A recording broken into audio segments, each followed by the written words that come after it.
Hi, everyone, and welcome. I am Joanne, founder of Animal Communication Insights and author of Conversations with Companions. I'm so excited to share with you something special today. We are launching 2 new digital card decks that are all about helping you connect better with your pets and animal companions. First, let me tell you about the Animal Communication Conversations cards. This 62 card deck has a bunch of questions divided into curiosity, concern, and contemplation categories. They are designed to help pet parents, animal communication enthusiasts, animal lovers move beyond the same old questions and dive deeper into meaningful conversations with their pets and animal companions. Then we have the Animal Communication Deep Speak cards. This 44 card deck is all about encouraging intuitive communication without worrying about getting the right answers. Whether you're just starting out or have been communicating with animals for a while, these cards will help you practice and explore in a fun and creative way. Today, I am thrilled to be chatting with members in my community who are involved in the creation of these card decks. And we will be discussing some of the surprising and meaningful insights that they have gained through animal communication. We'll also talk about how these cards help take the pressure off and make communicating more creative, and how they can help anyone who's feeling stuck or unsure about where to start. Let's welcome Kim and dive into this exciting conversation. Thanks for being here, and I hope you enjoy our chat. Welcome, Kim. Please, can you introduce yourself and tell us a little bit about who you are, your role in the Deep Speak cards deck, and who your featured animals are? Hey, Joanne, thank you so much for having me here. My name is Kim Howatt, and I am just blessed to be here in this space with Joanne. I am the owner of Radio Canine, and I help dog owners build dynamic relationships with their dogs so they can have a blast every day together. And animal communication is a big part of what I do, and I'm grateful because Joanne has been my mentor. The dogs that I have in the Deep Speak are Jango, who is 11-year-old male, Australian Shepherd. His story, alongside mine, is the reason that I met Joanne in the first place. And Zorii Bliss is an Australian Shepherd who is 4 years old, and honestly, the reason that I became an animal communicator. So that's how they ended up here and a part of your wonderful Deep Speak cards. We love stories whereby our animals actually put us on the path of animal communication. And sometimes the stories are whereby it could be an easy road into entering animal communication, and sometimes they could be dragging into animal communication.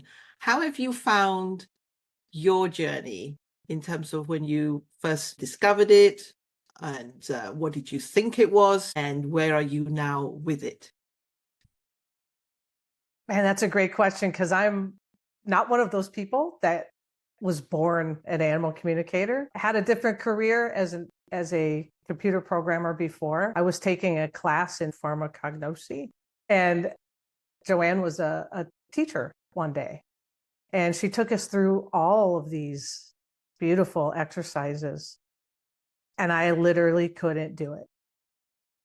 I had been exposed to animal communication just a little bit, and I wasn't a skeptic. It just wasn't something that was in my conscious radar, right? It wasn't part of my everyday life. I didn't think about it until I met you.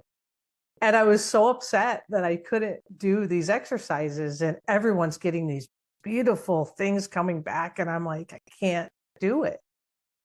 And I remember, for whatever reason, I reached out to you and I said, Joanne, will you help me?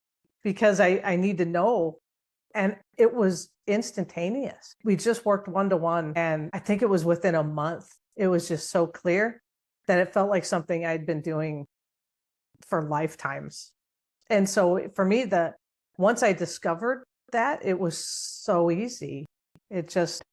So it was pretty amazing. And I just absolutely love working with you. So. Oh, thank you, Kim. I'm so glad that you didn't give up, because it happens in a group setting whereby I've learned to realize this now. When we can't get to do the exercises like you described, it appears as if everybody who's sharing was getting all these amazing things. But the reality is those who spoke up were the ones who received information and they were excited to share. And it's very likely that not everyone spoke up in that group. And maybe the quieter ones were thinking, I didn't get anything.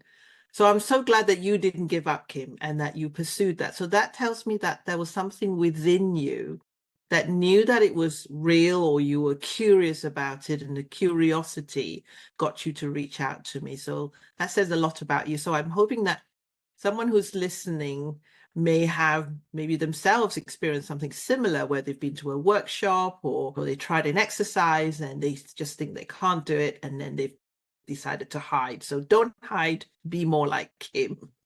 When you came to join the Deep Speak community, and we very much work on the premise that the animals are our teachers, that they are the ones who do enjoy initiating conversations and coming up with topics and questions, because we're more familiar with being the ones bombard them with questions. Are you in pain? Are you okay? Is there anything more that I can do for you? Do you know I love you? So what was it like for you to come into the community that Piedad and I have built? And we very much teach and encourage for us to connect with animals, whereby they're the ones that can bring to us the questions they'd like us to talk to them about. Yeah, it is so important that we learn to have a conversation with our animals in this way, where we're truly listening to the things they're interested in. And from the very beginning, I think this is one reason I'm enjoying animal communication so much, is because I've always treated it like a conversation. I've always said I'm having coffee and a chat with the dogs when I talk to them. The environment that you and Piedad have created in your community that's what it is. It's about nurturing that very detail. So even when I get clients that come in with these why questions, are they okay? I just dynamically push them into a conversation. And I think that's what the Deep Speak really is, that you're creating, is this way for us to become so conversational.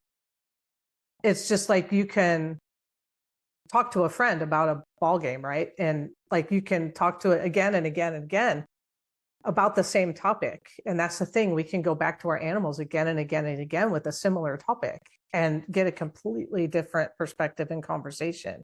So I think that what you and Piedad have created is just magic.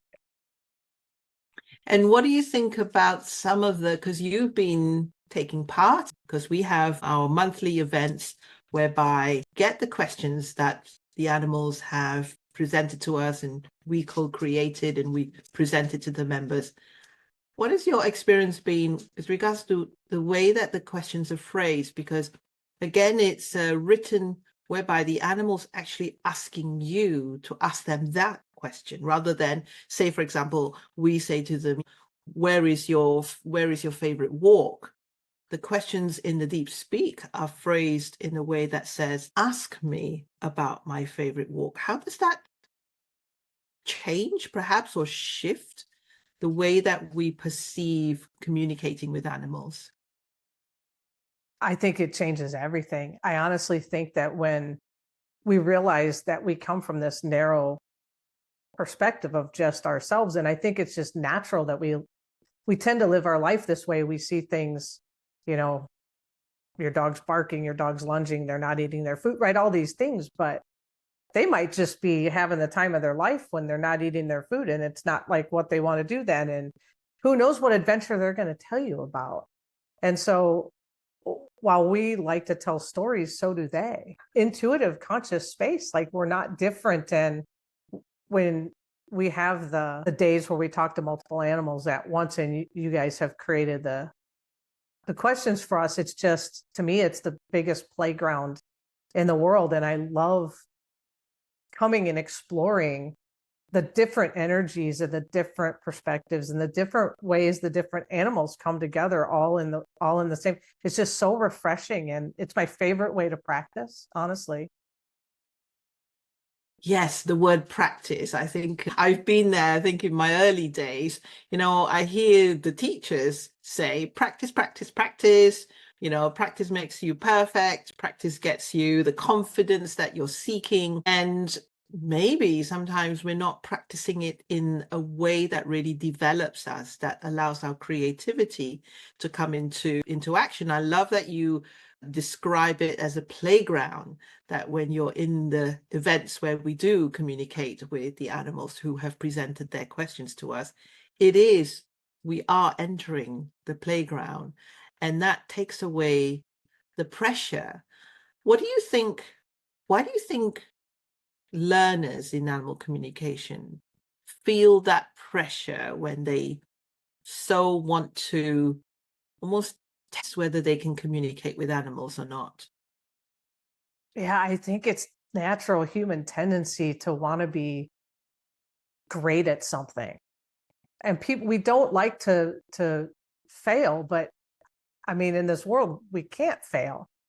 So I think when we come in, we're so much in our head, right? Our ego's telling us that we can or can't. And I think we also have I think I did, at least, maybe not everyone, but I think I had like a thing where I thought animal communication was a gift or something special that someone could do that wasn't for me because, well, I'm a logical person and I can't do this. But the truth is, we all have the ability to do it. It's just whether we are interested in it or not. And so it's a skill. And when we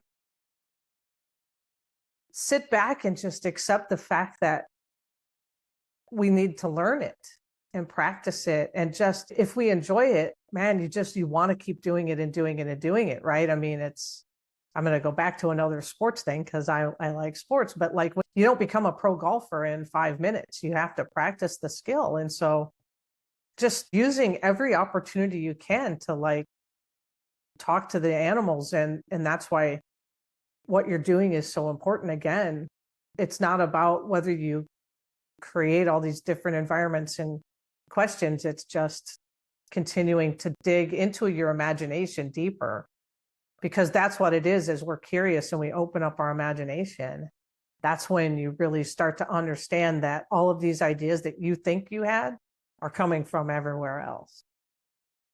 Ooh, that's gonna get a few people hooked into what's all this everything else that I'm gonna get. So we love the way that you can draw people in. So let's think about the scenario. Somebody has decided that they would like to give the Deep Speak card deck a chance, and they've decided to shuffle the deck, and Zorii Bliss pops up and Jango pops up, and they look at the photo, they look at the question, and then they go, what do I do next? What would be your advice? My advice would be to take 5 or 10 minutes and just get a pen and paper or a dictation app and just whatever pops into your head as you're looking at that picture, just all of it. Because nothing is irrelevant. Nothing. Everything has its place. There's no right or wrong. It is just about what pops into your head. And you make a really important point, Kim, because we're so good at editing. We edit, edit, edit. Any intuitive information we receive, any telepathic or energetic, or our senses reach out for the information, we very quickly edit because subconsciously, unconsciously, we're afraid of doing it wrong. And I love your encouragement that just let it all out. All of it is relevant. We may not understand the meaning. It's not about analyzing. It's about going into the playground and trying every play equipment that's there. So thank you for encouraging others to do that. When you think back to the very beginning of your discovery of animal communication, more along the path as you wanted to develop the skills, if you had the deep speak cards or perhaps the deep speak concept then, how would it have changed or shifted your learning? I think it would have been an incredible tool to have had, because the thing that I learned as I started was if I was talking to an animal, it might just be really brief. And it might be very much directed towards the question that was asked. But as I've grown through the years and started to develop, you realize that question is just the tip of the iceberg. And there's so much more depth that will just be created from starting that conversation. So as you're practicing, when you start, you may just get a sentence, maybe a vision, however your intuitive self talks to you. But if you do it again and again and again, you might get a paragraph and then a story. And then who knows how much depth you can get. That's where I find the beauty in this kind of practice. Yeah, I think it's remembering that when we learn something new, and although we appreciate that we all have the ability and the gift within us, it's still a new way of relating to animals, understanding the depth, like you say, of conversations that we can have with them, and not to hold expectations. And as a result, that allows us to discover so many layers with what communications and conversations mean.